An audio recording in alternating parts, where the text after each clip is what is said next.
Hello दोस्तों, कैसे आप लोग? एक नए पोएम के साथ या फिर कह सकते हैं एक नए वीडियो के साथ मैं आप लोगों के सामने एक बार फिर से आ गया हूँ। तो चलिए दोस्तों स्टार्ट करते हैं। हमारा आज का टॉपिक है dad and the cat and the tree. ये एक पोएम है दोस्तों। इसे मैंने क्लास 7 से लिया है, ठीक है, जो कि एनसीईआरटी का बुक है। एनसीईआरटी का बुक है ये। हनीकम से मैंने लिया है। हनीकम से मैंने लिया है दोस्तों, ठीक है। ये क्लास 7 का हनीकम का है, एनसीईआरटी का है, क्लास 7 का है। तो पोएम का नाम है dad and the cat and the tree, मतलब कि डैड, बिल्ली और पेड़। तो चलिए शुरू करते हैं दोस्तों। Have you ever seen a cat climbing a tree? क्या आपने कभी किसी बिल्ली को पेड़ पर चढ़ते हुए देखा है?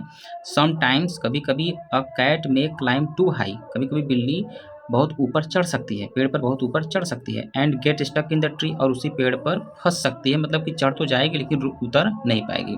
The poor thing can't come down without help, और वह बेचारी, कह सकते हैं जो बेचारा बिल्ली होगा वो बिना मदद के नीचे नहीं आ सकता। How would you help it, मतलब कि how would you help it, आप उसकी मदद कैसे करेंगे? श्योरली, अवश्य ही, not like dad in the poem, इस कविता में जिस तरह से डैड ने उस बिल्ली की हेल्प की है उस तरह से तो नहीं करना है। Is dad a good climber, क्या डैड एक अच्छे क्लाइंबर है, एक अच्छे पेड़ पर चढ़ने वाले हैं? वाट वाट वर हिज प्लान्स, उनका क्या प्लान था? Read the poem to find out, इस कविता को पढ़िए यह पता करने के लिए उनका क्या क्या प्लान था। तो मैं थोड़ा सा ऊपर करता हूँ दोस्तों ताकि आप लोगों को एकदम साफ साफ दिखाई दे। यहाँ पे देख रहे हैं बिल्ली यहाँ पर है, यहाँ पे स्टक है बिल्ली। कैट जो स्टक है, डैडी उसको उतारने की कोशिश कर रहे हैं। तो चलिए दोस्तों हम लोग देखते हैं।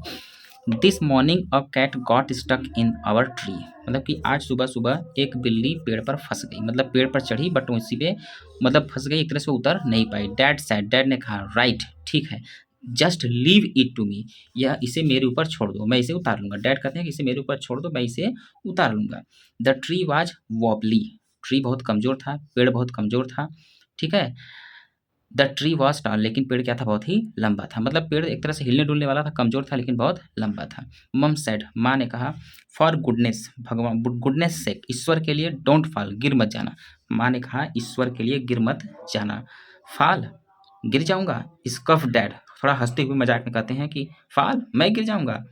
अब क्लाइंबर लाइक मी, मतलब मेरे जैसा चढ़ने वाला कोई गिर जाएगा? चाइल्ड्स प्ले दिस इज, यह तो मेरे लिए एक बच्चों का खेल है। यू वेट एंड सी, तुम रुको और देखो। तो देख रहे हैं दोस्तों कैसे जो है डैड बड़े बड़े जैसे कि हाँक रहे हैं, चढ़ने की बात कर रहे हैं, बोस्टिंग कर रहे हैं। तो आगे देखते हैं। He got out the letter from the garden set, एक गार्डन सेट है, बगीचे में एक छप्पड़ है, सेट है, वहाँ से वो लेटर यानी कि सीढ़ी, ये सीढ़ी देख रहे हैं ना, सीढ़ी निकाल कर लाते हैं।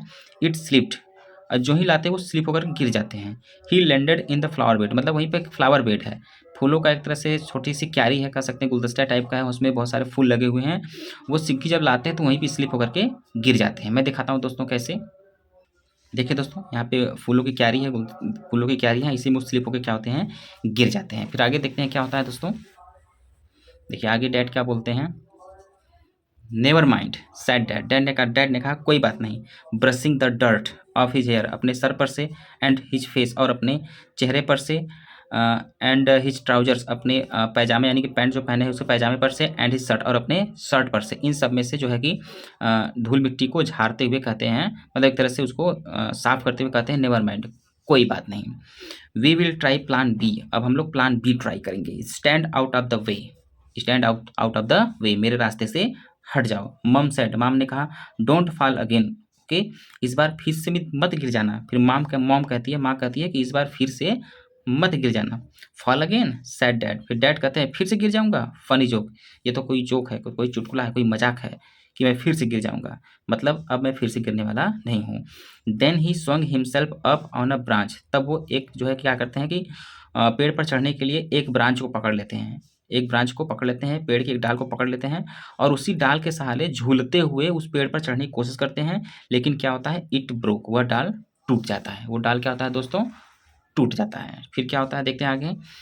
Dad landed wallop back on the deck, अब वो फिर नीचे जो है वेलोप में उसका धड़ाम से गिरना, मतलब धड़ाम की आवाज़ करते हुए वापस वो आकर जमीन पर गिर जाते हैं।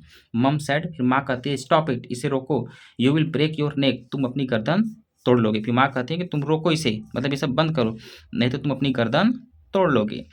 रबिश सेड डैड, फिर डैड ने कहा पिताजी ने कहा बकवास, now we will try plan C, अब हम लोग प्लान सी ट्राई करेंगे। Easy as winking to a climber like me, जो कि मेरे जैसे पेड़ पर चढ़ने वाले के लिए पलक झपकाने जैसा आसान है। मतलब हम लोग जो प्लान सी ट्राई करेंगे ये बहुत ही आसान है, मतलब कि जैसे हम लोग पलक झपकाते हैं ये उसके समान, इतना आसान है जैसे हम लोग कोई पलक झपका सकते हैं, मतलब पलक झपकाना इतना आसान है। तो आगे देखते हैं दोस्तों क्या होता है प्लान सी में। बहुत ही इंटरेस्टिंग होता जा रहा है पोयम, ये देख रहे हैं प्लान सी यहाँ पे इन्होंने अपनाया है। आगे देखते हैं क्या होता है। Then he climb up high on the garden wall. Garden wall ये देख रहे हैं, वाल देख रहे हैं आप लोग, यहाँ पे दीवार बना हुआ है। बगीचे में एक गार्डन वॉल है, मतलब चारों तरफ से एक तरह से घिरा हुआ चार दीवारी। वो क्या करते हैं कि एकदम उस वाल पे दीवार पर एकदम ऊपर क्या करते हैं चढ़ जाते हैं। गेस व्हाट, फिर गेस करिए क्या हुआ होगा। ही डिडंट फॉल, वो गिरते नहीं है, मतलब वो गिरते तो नहीं है। ही गैव अ ग्रेट लीप, मतलब वो इस दीवार पर से एक लंबी छलांग लेते हैं। And he landed flat in the crook of the tree trunk right on the cat, मतलब जब वो एक लंबी छलांग लेते हैं तो ही लैंडेड फ्लैट, तो वो सीधे जाके गिरते हैं, मतलब उतरते हैं एक तरह से सीधे जा करके वो उसी डाल पर उतरते हैं। कहाँ पे, इन the crook of the tree, मतलब क्रूक मतलब कि पेड़ पर एक स्थान होता है, मतलब जैसे कि राइट ऑन द कैट, जहाँ पे बिल्ली बैठी थी उसी के बगल में, मतलब वो जैसे कि दीवार पर से ऊंची छलांग लगाते हैं, तो वो जहाँ पे बिल्ली बैठी थी उसी के जस्ट बगल में एक स्थान होता है, यहाँ पे देख रहे हैं, उन्हीं पे जाके वो डाल पे क्या करते हैं, मतलब पेड़ पे जाके क्या होते हैं गिर जाते हैं, ट्री ट्रंक पे पेड़ के तने पे जाके गिर जाते हैं। तब इसके बाद देखिए क्या होता है। The cat gave a yell, फिर बिल्ली जो है चिल्लाते हुए, and sprang to the ground, वो तुरंत चिल्लाते हुए वहां से उछल करके जमीन पर, स्प्रैंग टू द ग्राउंड, जमीन पर उतर आती है। Pleased as punch to be safe and sound, मतलब प्लीज्ड मतलब अब वो नीचे आकर के एकदम क्या हो गई, खुश हो गई है। As punch to be safe and sound, क्योंकि मतलब नीचे आकर के वो क्या है, सेफ और मतलब एक तरह से सुरक्षित है। सेफ एंड साउंड का मतलब होता है सुरक्षित होना, मतलब नीचे आकर के एकदम नीचे एकदम आराम से आकर के सुरक्षित रूप से उतर जाती है, इसलिए वो क्या है, वो खुश है। फिर आगे देखते हैं दोस्तों क्या होता है। So it's smiling and smirking, smug as can be, but poor old dad still stuck up the tree। अब देखिए क्या होता है दोस्तों। इसलिए इट्स स्माइलिंग, अब वो बिल्ली क्या कर रही है, मुस्कुरा रही है। वो जमीन पर तो नीचे आकर के एकदम सही से सेफ एंड साउंड उतर गई, एकदम सुरक्षित उतर गई है। अब वो बिल्ली मुस्कुरा रही है, एंड स्मिर्किंग मतलब एक तरह से दांत दिखाकर हंस रही है, मुस्कुराती भी है, दांत दिखाकर कभी हंसती है। स्मग एज कैन बी, मतलब कि अब वो तो पूरी तरह से संतुष्ट है, मतलब दांत दिखाकर हंसती है, मुस्कुराती है, इस प्रकार मुस्कुराती है जैसे वो पूरी तरह से क्या हो गई, संतुष्ट हो गई है। बट लेकिन पुअर ओल्ड डैड स्टिल, लेकिन जो बेचारे डैडी है, जो पुराने जो डैडी है, पुअर ओल्ड डैड जो बड़े बेचारे डैडी हैं, स्टिल वो अभी भी स्टक ऑफ द ट्री, वो पेड़ पर अभी भी अटके हुए हैं, मतलब कि अब बिल्ली उतर गई है लेकिन डैडी क्या हो गए हैं, उस पर अटक गए हैं। ठीक है दोस्तों, इसको लिखा है किट राइट ने। दोस्तों आपने देखा कितना अच्छा पोएम है दोस्तों। दोस्तों इस पोएम को जो है कि और अपने दोस्तों को भी क्या करिए, सब्सक्राइब जो है मतलब सब्सक्राइब नहीं करना है, शेयर करिए, और उनसे बोलिए कि चैनल को सब्सक्राइब करें, ताकि हमको जो है कि मोटिवेशन मिलता है दोस्तों, और भी अच्छा वीडियो बनाने की इच्छा होती है। थैंक यू, धन्यवाद।